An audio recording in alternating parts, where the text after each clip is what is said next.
मैं इस समय रेणुका चुनाव क्षेत्र में हूं। यहां के लोगों की क्या क्या समस्याएं हैं और पिछले 5 सालों में क्या क्या कार्य हुए हैं, आइए जानते हैं। नाहन से लगभग 35 किलोमीटर की दूरी पर है श्री रेणुका जी चुनाव क्षेत्र। ये जगह भगवान परशुराम की जन्मस्थली है और इसीलिए एक महत्वपूर्ण धार्मिक पर्यटन स्थल भी है। विकास की दृष्टि से ये एक काफी पिछड़ा हुआ इलाका है और यहाँ के निवासी आज भी स्कूल, पीने का पानी, स्वास्थ्य और सड़क जैसी बुनियादी जरूरतों की कमी से जूझ रहे हैं। इस चुनाव क्षेत्र में कुछ इलाके तो ऐसे भी हैं जहाँ से सड़क और बस सर्विस के लिए 5 से 6 किलोमीटर का सफर तय करना पड़ता है। ये चुनाव क्षेत्र अनुसूचित जाति के लिए आरक्षित है। इस चुनाव क्षेत्र में कुल 57,142 मतदाता हैं, जिनमें से 30,132 पुरुष और 27,010 महिलाएं हैं।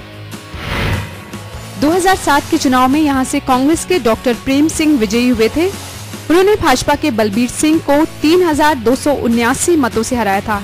बाद में डॉक्टर प्रेम सिंह के निधन के बाद यहां नवंबर 2011 में उपचुनाव हुए, जिसमें भाजपा के हरदेव राम ने डॉक्टर प्रेम सिंह के बेटे और कांग्रेस उम्मीदवार विनय कुमार को हराया। ये पहला मौका था जब भाजपा ने इस चुनाव क्षेत्र पर कब्जा किया। फिलहाल हरदेव राम ये कहते हैं कि ये चुनाव क्षेत्र हिमाचल प्रदेश का सबसे पिछड़ा हुआ क्षेत्र है। इसका कारण वो डॉक्टर प्रेम सिंह की अनुभवहीनता को मानते हैं। हरदेव राम ये बताना भी नहीं भूलते कि उन्होंने अपने इस छोटे से कार्यकाल में क्षेत्र के विकास के लिए काफी कुछ किया है। एक जो बहुत बड़ा काम शिक्षा क्षेत्र में हुआ वो ये कि मेरे 4 स्कूल मिडिल से हाई हुए और एक प्राइमरी से मिडिल हुआ और 2 नए प्राइमरी खुले। सड़कों में जो एक बहुत बड़ा काम और हुआ वो ये कि मेरी जो मुख्य सड़कें जो कि डॉक्टर वाई.एस. परमार ने उद्घाटन जिनका किया था, एक सोलन मीनस रोड, वो चुनुई से लेकर के रोनाहट तक अभी तक भी बिल्कुल कच्ची है, बल्कि सोलिंग भी नहीं हुई थी। उसके लिए 21 करोड़ रुपए स्वीकृत हुआ और बड़ा जोर शोर से उसका काम शुरू हो गया है। 4 सालों में भाजपा ने रेणुका चुनाव क्षेत्र में कुछ नहीं किया है। जो सड़कें हमने अपने सरकार के टाइम में जहां छोड़ी थी वो आज की डेट में भी 5 साल बाद भी वहीं की वहीं है। उपचुनाव का सबसे बड़ा मुद्दा था इस चुनाव क्षेत्र में एसडीएम कोर्ट का न होना। चुनाव के बाद इलाके के संगड़ाह में एसडीएम कोर्ट के खुलने का श्रेय लेते हुए हरदेव राम इसे अपनी सबसे बड़ी उपलब्धि मानते हैं। अगर मैं ये कहूँ कि राजनीतिक कार्यकाल में मेरी सबसे बड़ी अचीवमेंट जो इस 6 महीने के दौरान रही वो रहा कि मेरे 41 पंचायतों के लिए रेणुका में एसडीएम कोर्ट खुल गया और एसडीएम साहब आ भी गए। और जैसा कि आप जानते हैं कि विकासात्मक गतिविधियों का जो इकाई है वो सब डिवीज़न है और जितनी भी कोई ग्रीवेंसेस होती है लोगों की तो उसका अध्यक्ष भी एसडीएम होता है। तो ये तो एक बहुत बड़ा काम हुआ। और मेरे पिताजी ने सबसे ज़्यादा प्रयास किए। सबसे अहम मुद्दा जो था वो एसडीएम कोर्ट संगड़ा के लिए था, जिसकी एक प्रपोजल गवर्नमेंट को उन्होंने मिनी सेक्रेटरीट के तौर पे बनवा के भेजी थी। ये केस गवर्नमेंट को ऑलरेडी उनके कार्यकाल में गया था। अब भाजपा सरकार ने शायद यहाँ एसडीएम कोर्ट खोला है संगड़ा में, वो भी बिना स्टाफ के। फिलहाल यहाँ के निवासियों के लिए विकास एक बड़ा मुद्दा है। जब हम इस क्षेत्र के खालाक्यार गांव में पहुँचे तो पता चला कि इस गांव के लोगों को पीने के पानी के लिए दूर तक जाना पड़ता है। बरसात में पहाड़ का मलबा गिरता रहता है और इस वजह से अक्सर मकानों को भी नुकसान पहुंचता है। इस गांव के लोगों ने ये भी बताया कि उच्च शिक्षा के लिए उन्हें नाहन जाना पड़ता है और इसके लिए उन्हें बस पकड़ने के लिए करीब 6 किलोमीटर तक पैदल चलना पड़ता है। इस गांव में बिजली की भी काफी समस्या है। दूर दराज के इलाकों में बसे इन गाँव के निवासियों के लिए स्वास्थ्य सेवाएं भी ना के बराबर ही उपलब्ध हैं। लेकिन यहाँ के लोग पिछड़ेपन के लिए विधायक को दोषी नहीं मानते। स्थानीय लोगों के मुताबिक ये समस्याएं तो उन्हें विरासत में मिली हैं, क्योंकि इस क्षेत्र में पिछले कई दशकों से कोई ध्यान नहीं दे पाया है, सरकार चाहे किसी भी पार्टी की रही हो। दिक्कत यहाँ पर पानी की सर बहुत ज्यादा है। गर्मी में सर पानी पीने के लिए नहीं मिलता सर। लोग सर पानी के लिए बहुत दूर जाते हैं सर, फिर पानी के लिए सफर करना पड़ता है और पानी सर यहाँ पर बहुत मतलब कम मिलता है गर्मी में। सर्दी में तो सर बुरे हाल है, यहाँ पर खाले आते हैं सर पानी के और पूरी जमीन सर यहाँ पर दब गई है।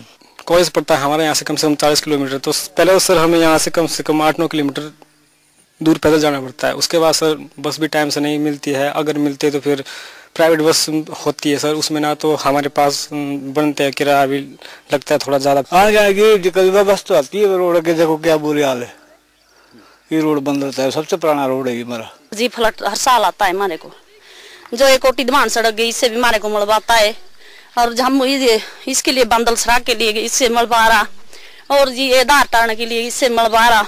इससे कोई हमारा ये कच्ची दीवार लगाते हैं सर, ये टूट जाती है। बाकी देखो ये नीचे मकान हमारे दब चुके, जमीनें हमारी दब चुकी है, और जी घर से बेघर हो गए। यहाँ कोई ना तो पक्की दीवार लगाते और जी ना इसमें ड्रेन बनाते।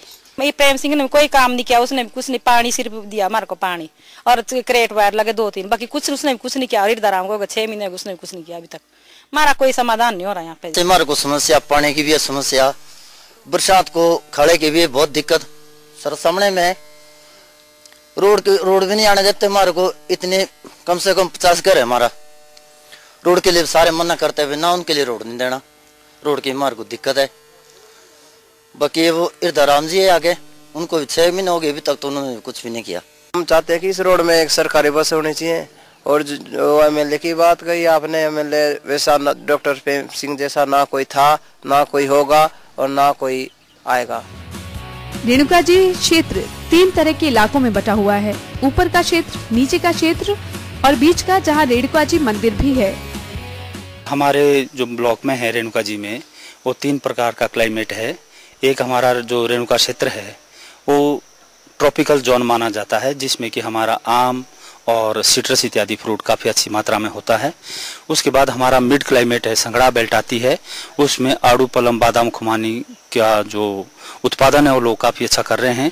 उसके बाद हमारा तीसरा जो जोन आता है टेम्परेट जोन, वो हरिपुर धार और नौराधार, गत्ताधार बेल्ट आती है, उसमें लोग सेब, नाशपाती और अखरोट की अच्छी खेती कर रहे हैं। और आजकल जो हमारा एक उद्यान तकनीकी मिशन जो चला हुआ है, इस और लोगों का काफ़ी अच्छा रुझान है और लोग जो है वो बागवानी की तरफ बहुत ज़्यादा ध्यान दे रहे हैं। यहाँ के निवासी बंदरों की समस्या से परेशान हैं। बंदर मक्की और फलों को नुकसान पहुँचाते हैं। इस वजह से कई किसानों ने तो खेती करना ही बंद कर दिया है। यहाँ के विधायक भी मानते हैं कि किसानों को इस समस्या से तुरंत निजात दिलाने की जरूरत है। बंदरों की समस्या के बारे में तो मुझे भी अभी नहीं समझ में आता कि मैं कितना सफल हो पाऊंगा। एक और मुद्दा हिमाचल प्रदेश में नदियों को बांधने का है और रेणुका विधानसभा क्षेत्र में भी रेणुका डैम प्रोजेक्ट पर काम शुरू होने जा रहा है। ऐसे प्रोजेक्ट के लिए पहाड़ हटाए जाते हैं और पेड़ काटे जाते हैं, जिसकी वजह से सारा का सारा इलाका बंजर हो जाता है और पर्यावरण पर बुरा असर पड़ता है।